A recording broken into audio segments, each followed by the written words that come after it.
everyone. Welcome to Chant A Psalm A Day. We are here today live. Oh my goodness. This is the day that righteousness has made. We're going to rejoice in this day, okay? I know we got a lot going on.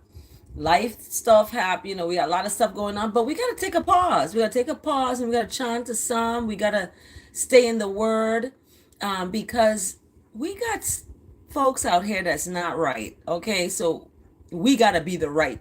We got to be the right and be that example because that's how our light's going to shine.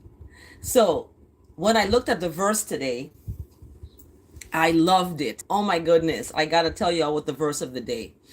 The verse of the day, I ask that the words of my mouth and the meditation of my heart is acceptable in the sight of what is right, what is good, kind, merciful, compassionate, loving, forgiving, long suffering, all of that is of Christ, right? So I ask that all of my meditation and the words that I speak are acceptable to that. You may not accept it, folks out there. You may not like what I have to speak about. However, I'm asking for that higher love to accept that of what I'm going to speak about. So, looking at the verse today, it's being brought to you today by Philippians 1 verse 9 to 10. And Philippians 1 verse 9 to 10, it's rocking, man. It's like, ooh, child. So this is what it is. And this is the words to God. When you go into prayer, you are talking to God. That's what prayer is. So when you talk to God and you commune with righteousness and God gonna isolate you and you're gonna be alone for a season to be strengthened by that's within you. And God lives within you. That's where God dwells and in that space within you. But people push God away and they take drugs, they drink alcohol, they do all kinds of stuff to, and they don't know they're pushing God away because God lives in that temple. Your body is a temple of the Most High.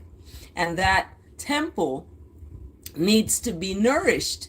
You need to nourish your temple. You need to sometimes take a fast from food, and look at how food is controlling you, and not you controlling the food.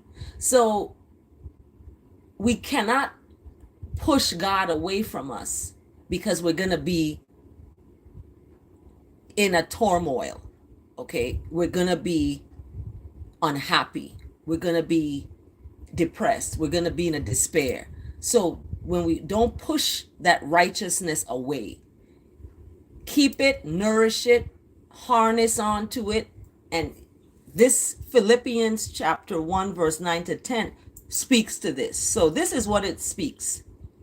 When you are in communion with God and you are talking to God, you speak these words: that God's love, righteousness is love, may abound more and more in knowledge and depth. Like go deep, go real deep into that insight. What is insight? Insight means in you, right? Looking at you, peeling back all of whatever it is and look at yourself. So God's love is going to abound more and more when you stay in the knowledge and you go deep in insight, right? Deep of insight, so that you may be able to discern what is best and may be pure and blameless for the day of Christ. And the day of Christ is a day of righteousness. It's a day of mercy and compassion and goodness. So you want to stay on that, in that space, because that day is, look, let me tell y'all, the day is already here. Okay. People waiting for Jesus. Jesus is here. That's what people doing wrongness, because they're like, oh, he ain't come yet. I can do what I want because he gonna forgive me. Yeah, keep thinking that way and you're gonna see how your life's gonna end up. So remember the resurrection. At Sunday service yesterday, they talked about the resurrection of Jesus, of Christ, that one lives. Serve the living God, right? And you serve the living God with living foods, with living thoughts, with living words, with living works. That's how you serve. So Philippians chapter 1, verse 9 to 10 really takes us home so that we can be blameless in that time. Because you know righteousness is going to cover the earth as the water cover the sea, right? So with that being said, what is the children of God to do? What is the daughters of Zion, the sons and daughters of the Most High to do? Anyone? What are they to do? They are to stay in that place of love and kindness and righteousness and mercy and forgiveness and long suffering. Stay in that place, because God's love, that righteousness, that compassionate love is going to abound, meaning is going to be more and more of it, right? And it's going to be more and more of it in knowledge. So you got to read the word. You got to stay in the scripture. You got to read the word. It's going to abound more and more in knowledge and depth of insight, meaning you're going to have insight. You're going to have the ability to discern what is best for you to do so that you may be pure and blameless for the day of Christ. People are going to have to answer for a lot of stuff that they've been doing. They're going to have to answer for a lot of stuff they're doing. You just stay in your place. And in that place, you know, that love of righteousness is going to abound more and more. Once you stay in that place, though, you're going to see. It may be hard, but you're going to see. So that was the verse today. And I love that verse coming from Philippians chapter 1, verse 9 to 10. Beautiful. I'm going to have to screenshot this because this verse of the day is exactly what we needed to move us forward in this time. So let's look at the word today. The word today is let go, let God. This is from Monday, September 30th. Let go and let God. What does that mean? Really, what does that mean? So I let go and trust divine timing, meaning things is in its time. It may not be when you want it to be, but it's a divine timing. It's not our timing. It's not our understanding. We are righteous beings living this human experience. And living that human experience, people may betray us. People may stab us in the back. People may lie to us, cheat on, all kinds of stuff people may do. And living in that human experience, we may feel the pain of that. But we have to remember, we are righteous beings. People call it spiritual beings. I call it righteous beings. We are righteous beings. So we are going to err on the side of righteousness and kindness. So when people do us wrong, we're not going to do wrong back because we know who we are. We're going to stay in that righteous place, and we're going to see the destruction of those who hurt us. That's a real thing. So the words today, let go, let God, is trusting that divine timing. Okay. I turned 55, double five, 2 5s, right? On 927. 927 is a very powerful number. When I turned 27 on the 27th, I had my son. He and I share the same birthday, 9/27. And that was divine timing, okay? That was divine timing. And being pregnant and waiting to give birth, you want the baby out of you, you know what I mean? But there's a divine timing. There's a divine timing of when that's supposed to happen. I gotta get my makeup right. Anyway, there's a divine timing. And sometimes the hardest thing to do is to wait. Yeah. Who can wait? Nobody can wait no more. You know, the hardest thing to do is wait. Just like I was in a relationship and the person couldn't wait. I travel a lot. I'm gone. They couldn't wait. So they went and met someone. They went and met someone. So sometimes, yes, the hardest thing to do is to wait. Jacob had to wait for Rachel. Jacob was in love with Rachel, okay? And Rachel's dad was like, no, you can't marry her. She is not the oldest daughter. The tradition is the oldest daughter has to be married first. Jacob was like, Lord, send help. So Jacob had to wait 7 years. And then when the 7 years was up, the father sent Leah in. And Jacob, thinking it's Rachel, woke up and it's Leah. He's like, what did you do? The father's like, look, you got to do another 7 years to get Rachel. And when we look at the hardest thing to do is to wait. What did Jacob do while he was waiting? He was working. He was working for his father-in-law. So he wasn't sitting around, sad and depressed and, oh my gosh, he can't be with the one he loves. He's got to be with someone else for 14 years, and then he's going to be with the one he loves. So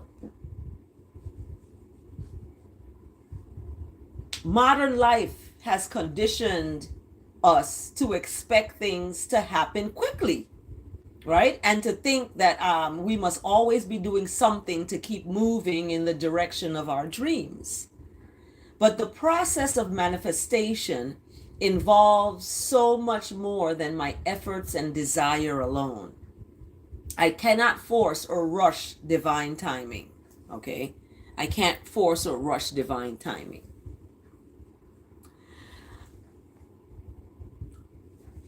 I trust the good that comes into my life arrives in the right way and at the right time.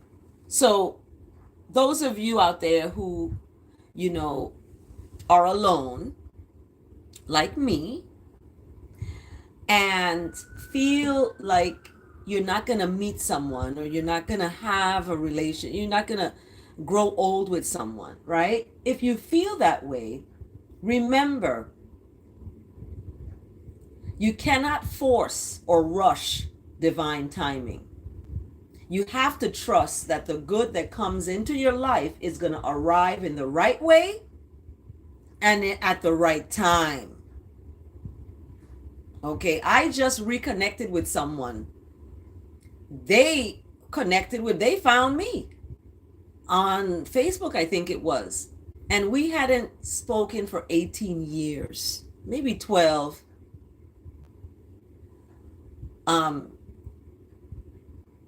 So we hadn't spoken for, I was in relationship, she was in blah, blah, blah.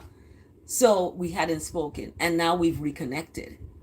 And she, this person is the kindest person and has been through some things too. So we look at that, we look at this divine timing, and I have to trust the good that comes into my life is going to arrive in the right way and at the right time. It's not going to arrive in a deception. It's not going to arrive in, can you buy me this? It's not going to arrive like that. I know that, and I trust that it's not. So I remind myself of this when I begin to feel impatient or restless because I am not doing enough. Sometimes the only thing left to do is let go, let God, and wait. Wait for it. Wait for it. Patience comes easier when I trust the grace and goodness of God, active in the world and in my life, always and forever. Always and forever. So patience comes easier when I trust the grace of goodness of God, active in the world and in my life, always and forever. So I know someone who has a daughter, and their name is Patience. Now, they don't have patience, but they're around someone that's named that for a reason.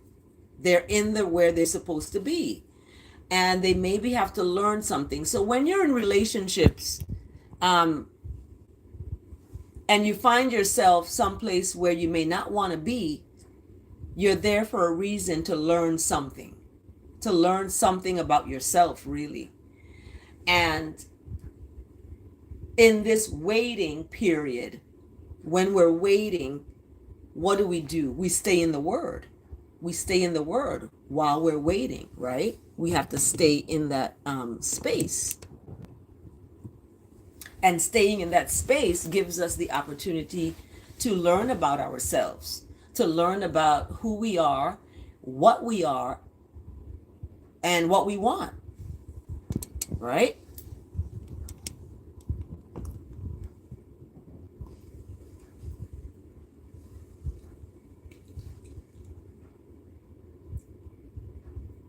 So we have to be patient. Patient comes easier when you trust the grace and goodness of righteousness, okay? And you're active in the world and in your life always and forever. So this word of the day is brought to you today by Psalm 27, my favorite psalm that we're going to look at in a minute. Psalm 27 verse 14 speaks, "Wait for the Lord. Be strong and let your heart take courage. Wait for the Lord." So that's what we have to do. We can't wait for people to change. We can't wait for people to love us. We can't wait for people to do the right thing. We can't wait for people. We have to wait for righteousness.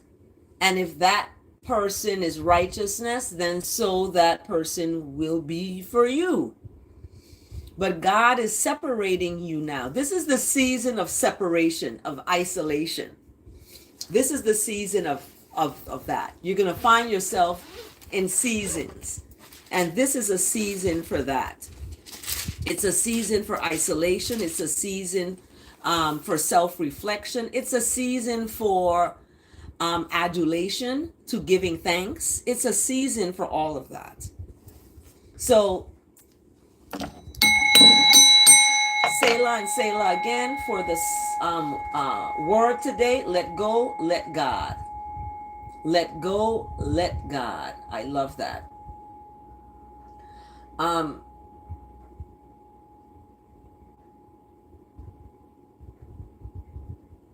see. Yeah, let go, let God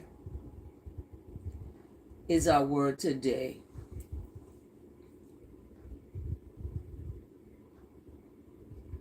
And then we have our psalm today. And our psalm today, let's see.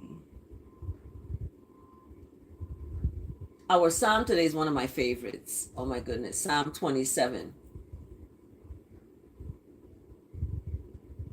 Psalm 27.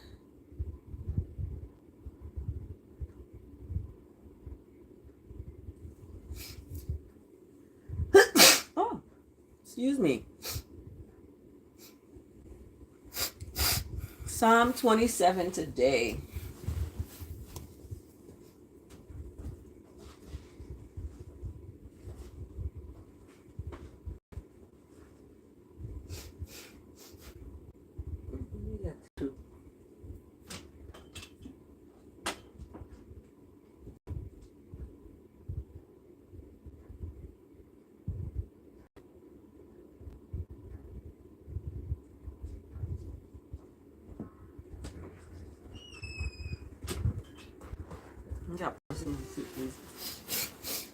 Okay.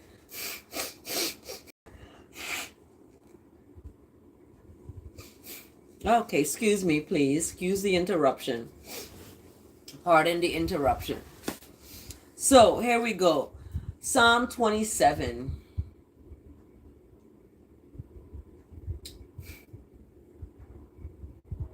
Psalm 27. Let's see.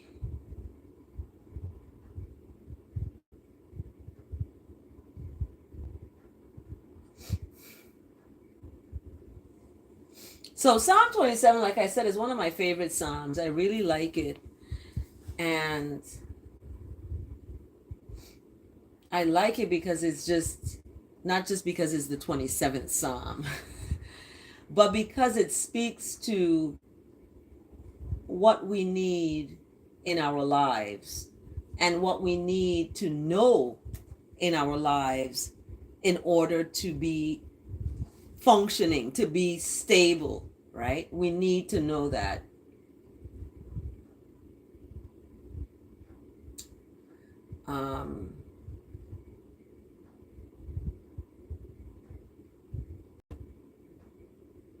So let's,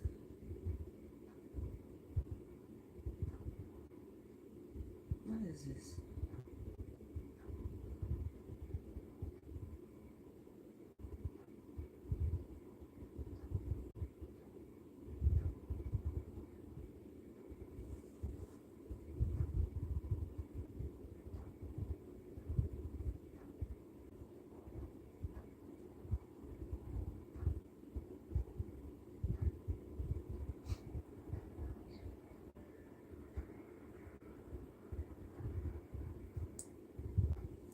So here we go with Psalm 27. Psalm 27, here we go. The Psalm 27 is titled, "The Lord is my light and my salvation." So when I look at Psalm 27, what is God? Who is God? God is righteousness. God is a light and a salvation. So when we look at Psalm 27, it begins with that. The Lord is my light and my salvation. Whom shall I fear? It's a question. Who shall I fear? I'm not going to fear somebody that cursed me out and left cursed me out on a voicemail. I'm not going to be afraid of someone who is evil and, what should I say, destructive, and that needs therapy. Okay. When somebody needs therapy, they need professional help and they don't get it, they're going to hurt other people. Hurt people.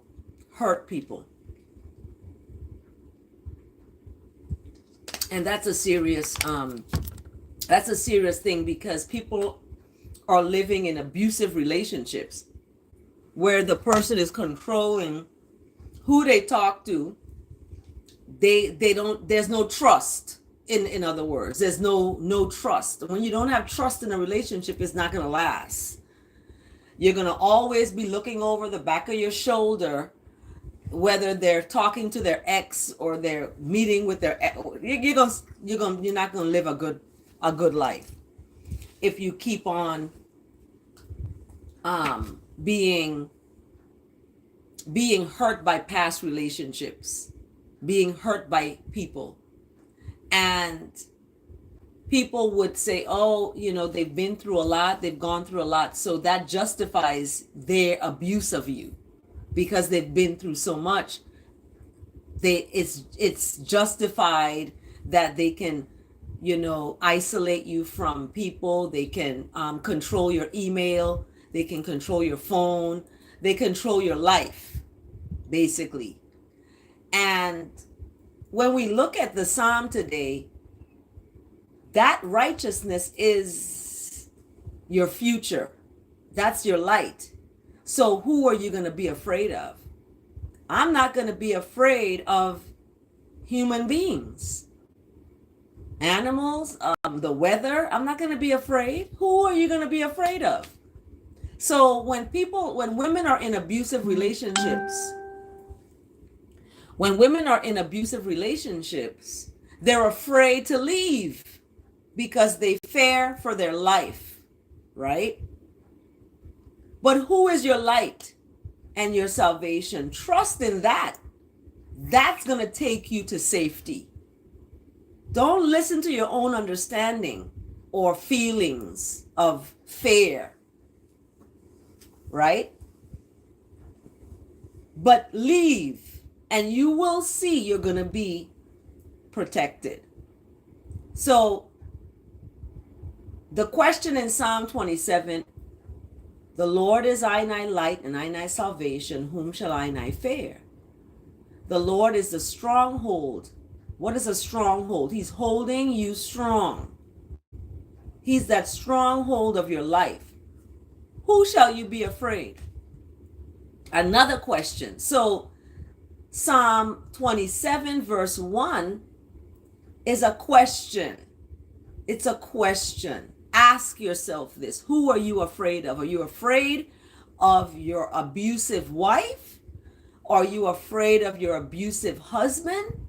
Are you afraid? Are you walking on pins and needles around people? You don't want to get them upset because they're going to cut you. What are you afraid of? So the truth will set you free. We always talk about tell the truth and shame the devil. So when people don't tell the truth, they're serving the devil. You serving Satan. That's who your master is.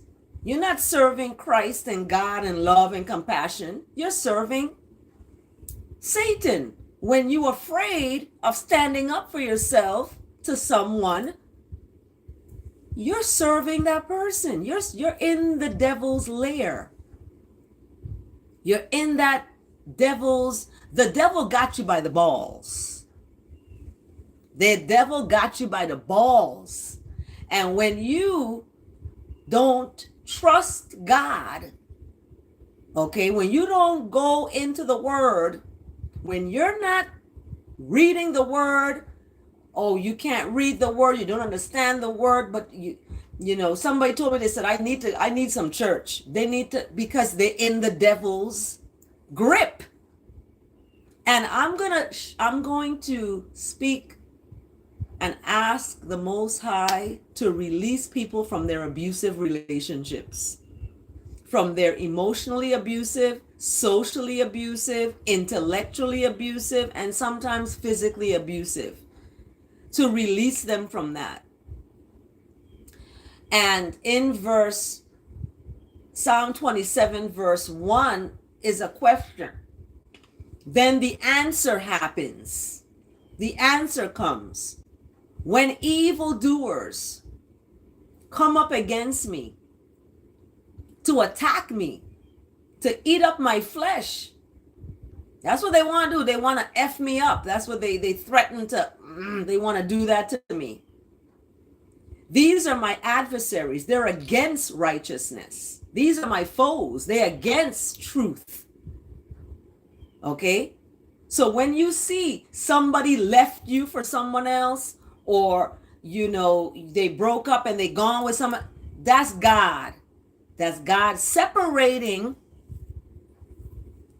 them from you and you from them.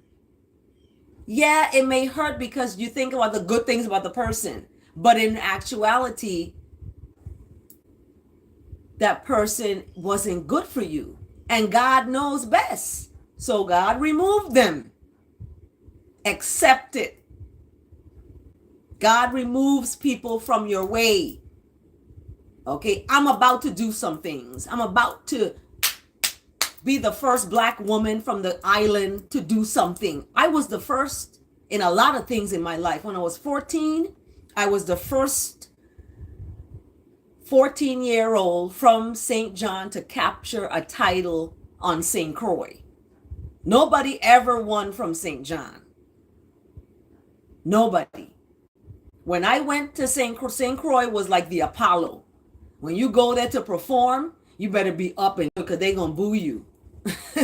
Well, guess what? When I performed on that stage at 14 years old, the crowd went crazy. And I won the title and brought it back to St. John. I'm going to be bringing some stuff as the first to do it and represent St. John, that little tiny island where I'm from. Tiny island. But here I am with big goals, okay? Running my own business, running an empire, okay? Running a business where I have a payroll. I have someone listening to me right now on the phone. They're going to be on my payroll, okay? And when I look at my life and I look at this psalm and I look at the verse number 2 about these evil people that came up against me to eat up my flesh. These are my adversaries, people who are against me. These are my foes. Guess what's going to happen to them? They going to stumble and fall. They going to stumble and fall. I don't wish bad on no one. But when people do bad, bad gonna come. When you do good, good gonna come. Especially when you do bad to a child of God. Especially when you do wrong to a daughter of Zion. Especially when you do wrong to someone who has not done wrong to you, but has given you everything you desire, and you do them wrong,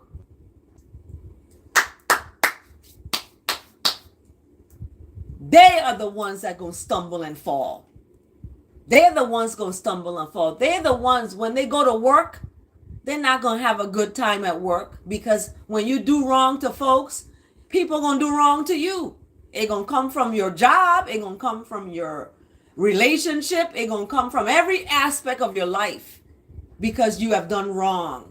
When you repent of your wrongness and admit that and take accountability of what you've done, that's the only way you're gonna be saved from this judgment. The only way. Remember that, because verse 3 goes deeper. This is Psalm 27, verse 3. Verse 3 goes deeper. Even when an army encamps against you, right? When people come up against you, don't let your heart fare. Your heart is not going to fare. Even though war is rising against you, and war is rising against us, even though it's not us, it's other human beings. So when other human beings are suffering, you suffer too. I'm suffering because women and children in Sudan are being killed and raped and all kinds of stuff. These armies are coming against them and shooting people down in their homes. I got upset. I was crying. I was not happy that these things were happening in the world. Yet I will be confident. Yet I will be assured that everything is going to be okay. Don't weep. Weep not, for behold, the Most High is righteousness. So verse 4, one thing have I asked of righteousness. This is one thing I'm going to ask, that I'm going to seek after, right? I'm going to ask this one thing, that I may dwell in the house of righteousness. No strife, no wrong, no lies, no betrayal, no stab in the back and twisting the knife. None of that is in the house of the Lord. So I ask one thing of the Most High, that I'm going to seek after all the days of my life. that I may dwell in the house of the Lord. And when you see people don't want to welcome you to their home, that's not the house of the Lord. Don't worry about it. Don't worry about it. That's not the house of the Lord. You're not supposed to be there. You're not supposed to be there. You're not. I told my friend who let me spend the night in her home, I said, God's house has many mansions, and you have opened one of them to me. To me. That is the kindest thing to do, is to open your home to someone. Yes. If I'm with someone in a relationship and their ex needs a place to stay while they're visiting or whatever, they can come and stay. I don't hold things like that. I'm mature. But some people are not. They're threatened by an ex. They're threatened. And the reason is because they themselves have not addressed their issues. So they're taking it on to the next one. They're taking it on to the next because they haven't addressed their pain and their hurt. So they are going to take that pain and hurt and put it into someone else. So I want to dwell in the house of the Most High. That's the house I want to be in, and that's the house I want to create for me and my partner and my family. And I want to create that. I want that. So when I look at my life, this is what I wanted with someone, to create a home that when you walk in, you feel you're in the house of the Lord. You're in the house of righteousness. I walked into my friend's house yesterday, and his wife passed away. He's a widow. He's also the deacon in the church. And when I walked into his home, it was like I was walking into the house of the Lord. Like, it was clean. He had a sitting room. It was clean. It was a breath of fresh air. And when I stood there and I looked at a picture on his wall, he had a picture on his wall of Jesus, black, and quotes from Daniel. The book of Daniel describes this Messiah, right? Physical description. Nothing like the Jesus that people grew up looking at, okay? So in the book of Daniel, it's described, and he has his picture. I stood next to the picture and I just surrendered. I surrendered myself. Because in the Ethiopian Maskal that just happened September 27th, and it's also my birthday, September 27th, as well as the Ethiopian Maskal, and that is the finding of the true cross that Jesus was crucified on. They celebrate that in Ethiopia. There's a big bonfire. I mean, it's just beautiful. I've never been there. One day, Most High will in the right timing. And this celebration, a lot of people don't know this is a celebration. And people wear the cross on their neck, they wear the cross on their neck, but they don't know that this is something that happens in Ethiopia, the finding of the true cross of Christ. And that finding of the true cross of Christ tells us, and it's a receipt, like the pastor said yesterday. We have a receipt. Our lives have been given to us through a sacrifice, and that sacrifice shouldn't go in vain. We shouldn't take it lightly. we should remember that sacrifice when we're dealing with each other. When we're dealing with each other, we should remember that sacrifice. And we won't call people and leave evil voicemails when we know of the sacrifice of Jesus, the Christ, right? We wouldn't do that. We will call and be kind, okay?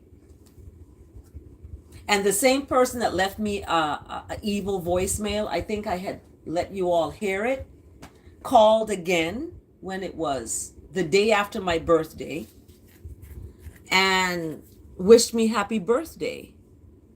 And I was surprised at that. So that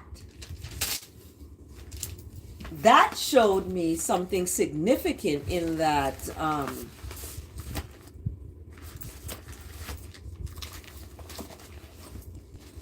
that showed me something significant in that we all need to know. We all need to know.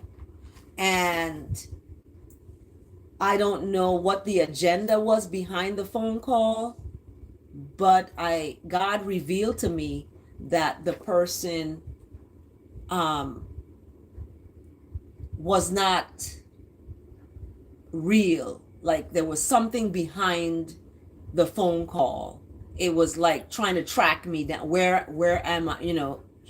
To see where I am, so that there's no contact between me and the person I was with.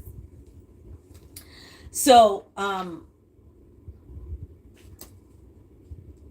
when I look at the house of the Lord and all the days of my life, when you are separated from someone, it's because you're being isolated. God is keeping you for a time to be able to be away from conflict, to be away from drama that's not good. Okay? So that one thing that I have asked of the Lord, that I'm going to seek after. Okay, whatever you ask for, you have to seek after. You can't just ask, oh God, can I have $5,000? And then you sit there and wait for it to drop in your hand. No, you got to seek after. You got to go work. You may have to have a goal. You may have to, sacrifice going out to eat. You may have to sacrifice buying those Nike shoes. You may have to sacrifice something because you're seeking after your goal. And it's an action. You're doing it. So one thing, when you ask for something from the Lord, you got to seek after it. You can't just ask, oh, send me a husband. And then you sit there and you don't go out with your friend, or you don't go exploring, you just sit isolated. No, you have to put the prayer in action, okay, by doing whatever you're asking. You seek after what you are asking, that you may dwell in the house of the Lord all the days of your life, because you're seeking after what you're asking. If you're asking for a house, you want a house. Next month, I'm about to move into my house, and I'm excited about that because I am going to create this space for the one that I serve, and I serve righteousness and goodness. So you can't come into my house with wrongness and disrespect, and yep, you got to leave your shoes at the door, that type of thing. And you can't, there's certain things that we do. So when we look at the Psalm, we are asking and we're seeking. We're asking, seeking, dwelling. So when you ask, you seek. Then you dwell in righteousness, because you're going to gaze upon the beauty of the Lord and to inquire in your own temple. And that temple is you. You are the temple. You are the church. So That gazing upon the beauty of righteousness, I look at that as the outdoors, nature. Okay. My good dear friend, she wants to buy an RV and go to different place. I'm like, and go camping outside. Oh my goodness. That is what I look at, gazing upon the beauty of the Lord. I'm going to gaze upon the beauty of the Lord. And I'm going to sit there in my meditative state and inquire in this temple, right? And verse 5, when you do all of that, that righteousness is going to hide you in a shelter in the day of trouble. Okay? In the day of trouble. Because remember what the verse talked about. The verse talked about you're going to be kept from trouble, right? You're going to be blameless, right? Blameless. So you're going to be hidden and protected in the day of trouble. And you're going to be concealed. You're going to be, kept safe in the cover of a tent.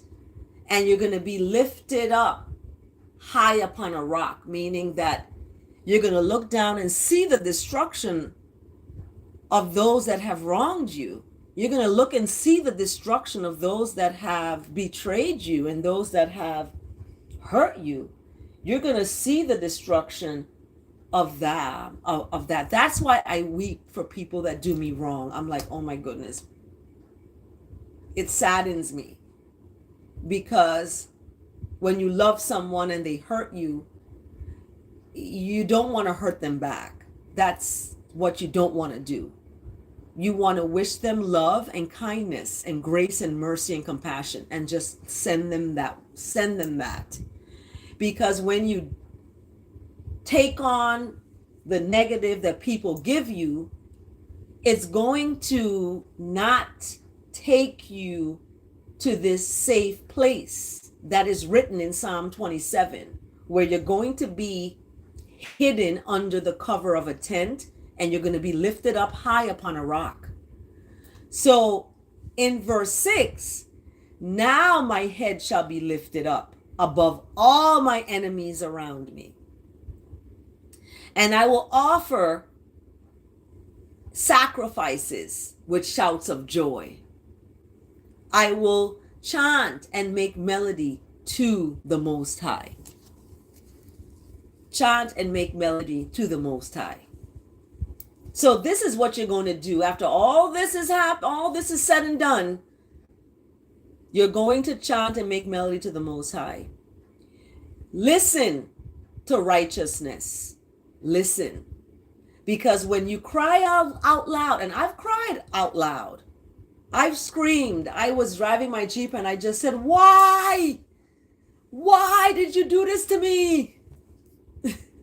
And I'm driving my Jeep from the beach and it just hit me. I just cried out loud. Be gracious to me and answer me. Because God said, seek my face. Don't look for other people's face. Don't look for people. Seek my face. And what is that face? That face is righteousness. The face of righteousness. Seek the face of righteousness. Seek the face of mercy. Seek the face of compassion. Seek the face of love. Seek the face of forgiveness. Seek the face of long suffering. Seek the face of grace and compassion and mercy and love and kindness. Seek the face of the Most High that is all of that. And verse 9 says, don't hide that face from me. Don't hide that face, Most High. Don't hide that face. I seek your face. Don't hide your face. Don't turn me away in anger, because you have been my help.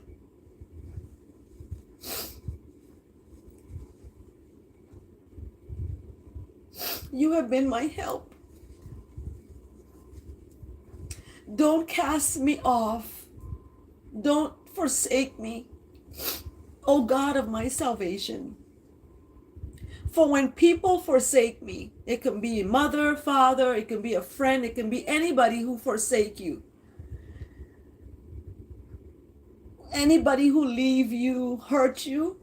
When that happens, the Lord will take you. Don't fight against God.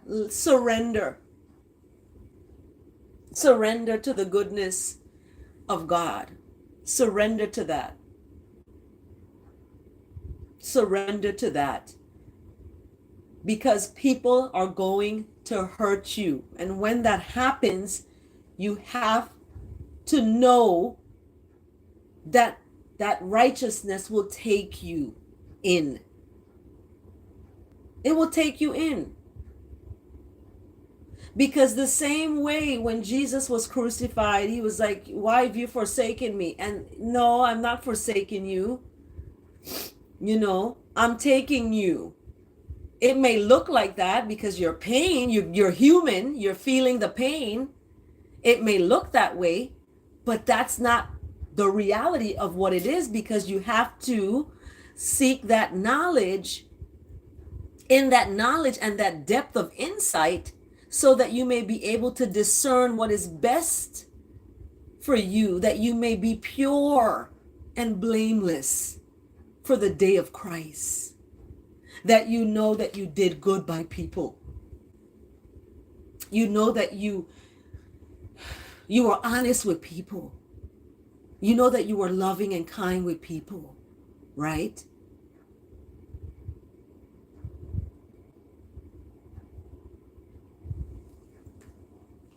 So what does verse 11 tell us now? Teach I and I the ways of righteousness, so that we can be okay. So that we can be okay. And lead I and I on a level path. Because I have these enemies. Because I have folks out here who trying to hurt me. Deceiving me, taking a knife and stabbing it in my back and twisting the knife where I can feel it in my stomach. That's the pain I'm describing that I felt. Okay? But I am not going to be a hater. I'm not going to be a hater. I'm going to still love and be kind.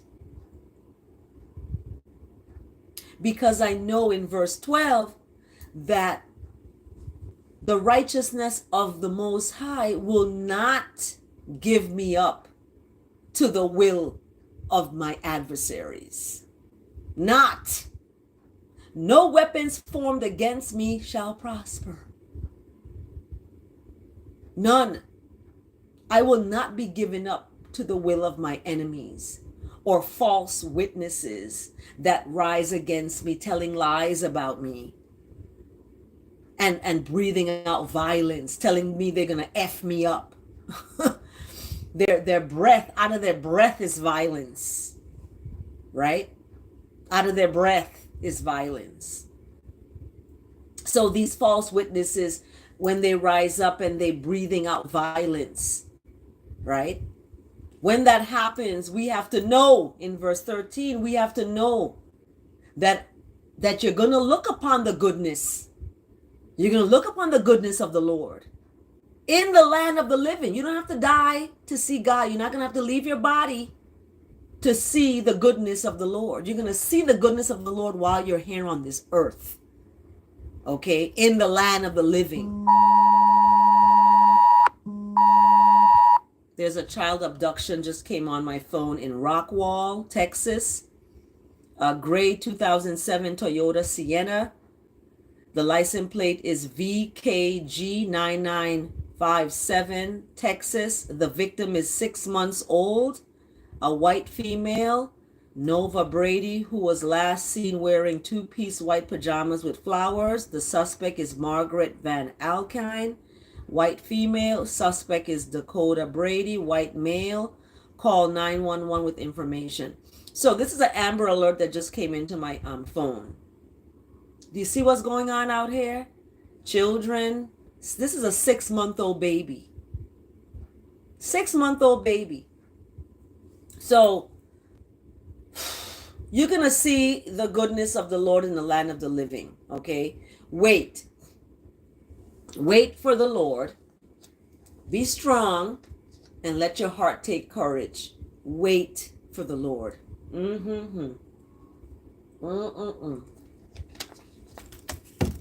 We got to wait. We have to wait for the Lord. Selah and Selah again. Oh my gosh. Psalm 27 always kind of tears me up because of what I'm going through right now with this in this season. And because I'm going through that in this season, this psalm gives me that solace. That psalm gives me that solace.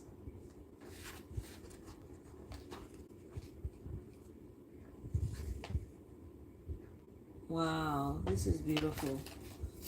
My friend wrote this book. She says, Carla, remember who you are. That's so sweet.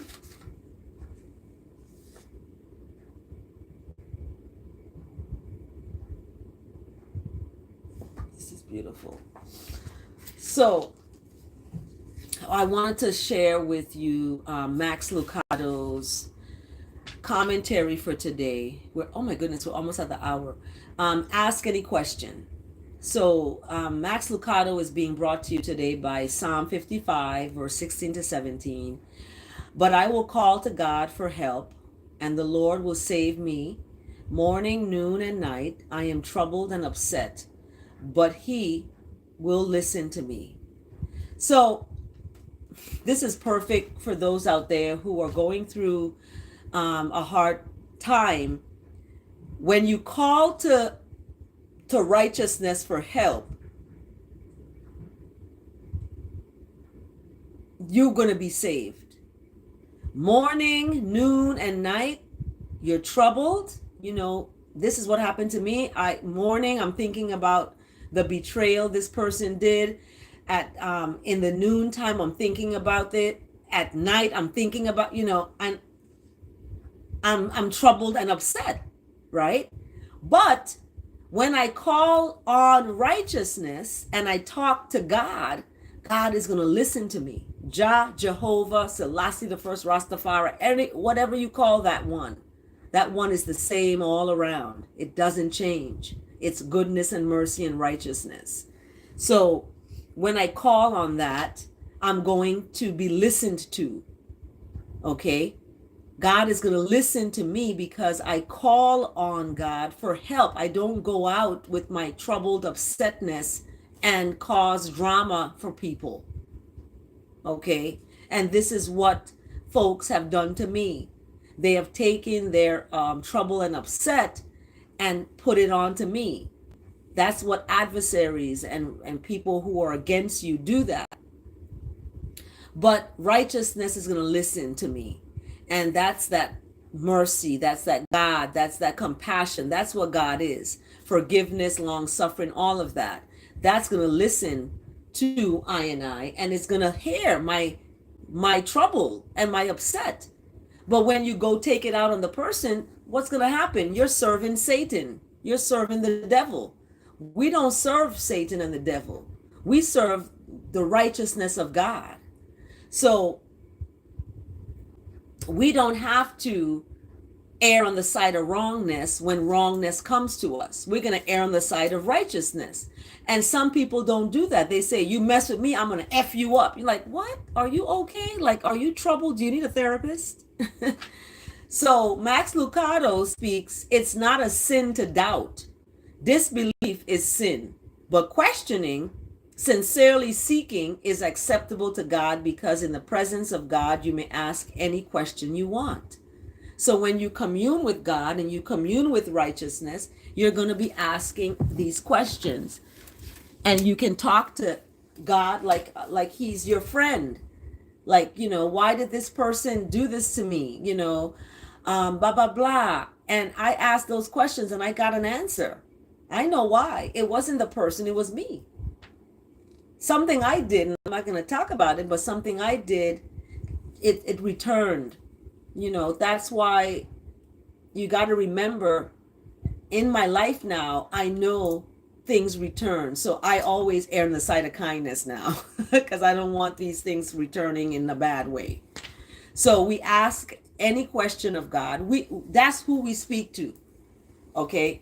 And God is not outside of us. God is right inside of our hearts. Okay? So we're talking to God within us. So as we end September 3rd, September, the month of September is going to be over today. Today is the last day of September.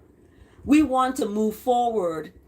As we move forward to October. October is a lot of things going on, but we move forward to October. We have to look at standing in love and not falling in it. Okay? Standing in it and not falling. So let's recap real quick as we wrap up the psalm today.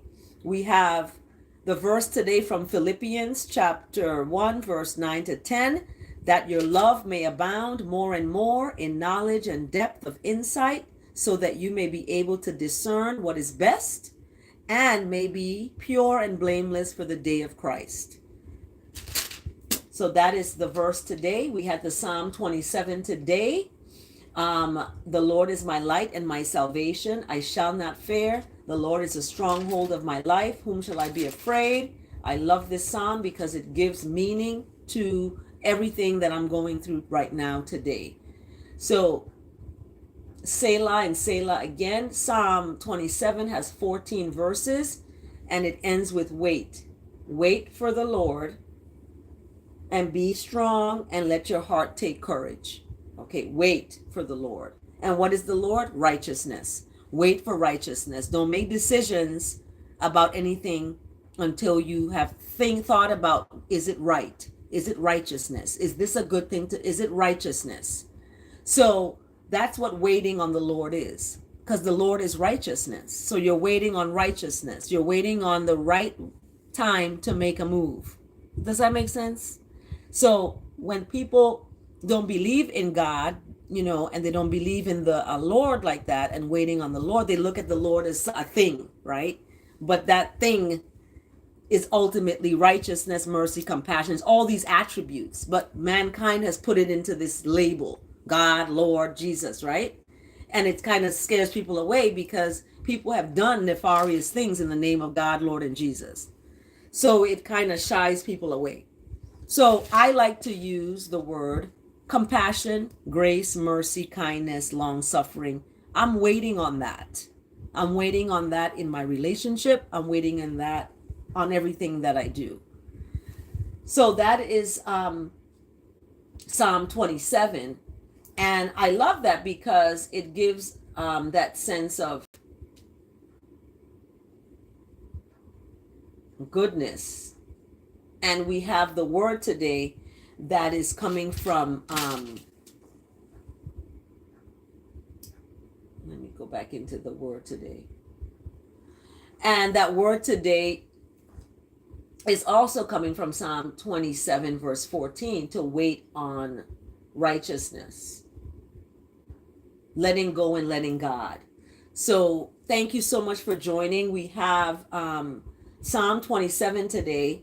We have the word today, let go and let God. Wait for the Lord, be strong and let your heart take courage. Wait for the Lord. That's Psalm 27, verse 14. And then we are in the book of Malachi. We're in the book of Malachi. We're ending the Old Testament today. So the Old Testament, Malachi states, but for you who revere my name, meaning revere, meaning put faith in righteousness, the Son of Righteousness will rise with healing in its rays. I love that. And you will go out and frolic like well-fed calves. I love it. Malachi chapter 4, verse 2. I love that. So Malachi's prophecy, like a morning dawn, brings with it the promise of a new and more glorious day. So this is hopeful. I love this. After all of the word of the day, the psalm, and all of this, going through adversaries and hurt and pain and betrayal, Malachi brings us to a place where it's a sunset. Malachi the prophet and Nehemiah the builder were contemporaries, and the situations Nehemiah faced, corrupt priests, I just talked about that, people doing nefarious things in the name of God, Lord, and Jesus, religiously mixed marriages, neglected tithes, form the basis for Malachi's sermons. The book is constructed around a three-part pattern involving accusation, interrogation, and refutation. For example, accusation: Judah has been unfaithful. Interrogation, you ask why. And refutation, it is because the Lord is the witness between you and the wife of your youth. You have been unfaithful to her. So there are more examples in the book, but we see in the book of Malachi the importance of the importance that there's going to be an okay outcome. You may be feeling pain right now and you may be hurt right now, but the outcome is going to be in your favor. I receive that. You receive that too. I receive that because there was some doubt about God's love. That's why I talked about earlier, people push God away and they bring in alcohol, sex, drugs, lies, videotapes, all this stuff, right? But when we look at certain folks in the scripture who did that, what happened to them? Okay? Breaking covenant. And there was some additional warning to the priests. So it says, for the lips of a priest ought to preserve knowledge, because the priest is a messenger of the Lord, and people seek instruction from his mouth. So the priest ought to preserve knowledge, according to Philippians 1:9-10, that your love may abound more and more in knowledge, okay, and in depth of insight. So the priest's job is to do that. So Malachi gives us some kind of hope. Breaking covenant through injustice, breaking covenant through divorce. Malachi talks about that. Do we not all have one Father? Did not one God create us? Why do we profane the covenant of our ancestors by being unfaithful to one another?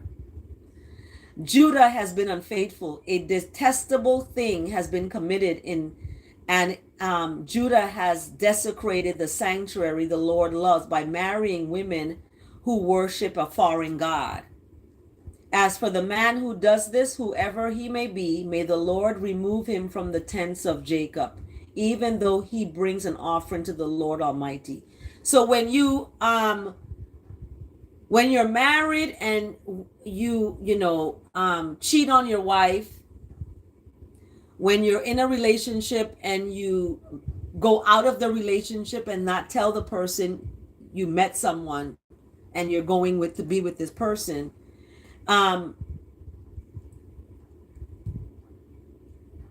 that is not the Lord is going to remove you from the tents of Jacob, meaning that you're not going to have a heritage, you're not going to have a good outcome, okay? It's not going to be good. So don't be a cheater, don't do that. Tell the truth and shame the devil, okay? Another thing you do, you flood the Lord's altar with tears. You weep and wail because he no longer looks with favor on your offerings or accepts them with pleasure from your hands. You ask why. This is what's going to happen to people. You're going to be calling on God, weeping and crying. He going and asking him, why are you doing this to me? Guess what? You did it to yourself. It is because the Lord is the witness between you and the wife of your youth. You have been unfaithful to her. though she is your partner, the wife of your marriage covenant. He's not the one God made you, and you belong to him in body and spirit. And what does the one God seek? Good offspring. So be on your guard and do not be unfaithful to the wife of your youth. So don't be unfaithful. Stop doing that. Okay? The man who hates and divorces his wife, says the Lord, does violence to the one he should protect. So be on your guard and do not be unfaithful. So this is the book of Malachi, and it's talking about breaking the covenant by divorcing. Okay? Breaking the covenant through injustice, breaking the covenant withholding your tithes. At Sunday service, I didn't have any money. I just had these coins, so I gave my coins to the offering. That's all I had. Israel speaks arrogantly against God. Judgment and covenant is renewed. So the book of Malachi is it's talking about this powerful narrative of divorce and people who cheat, people who deceive. Okay. So let's end this because I gotta go. Have a blessed day, everyone. Remember, stand in love, don't fall in it.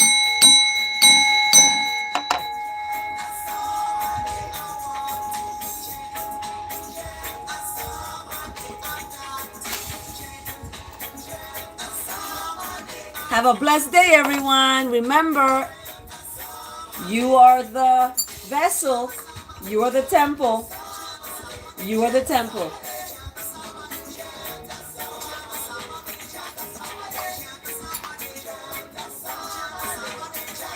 You are the temple. Have a blessed day.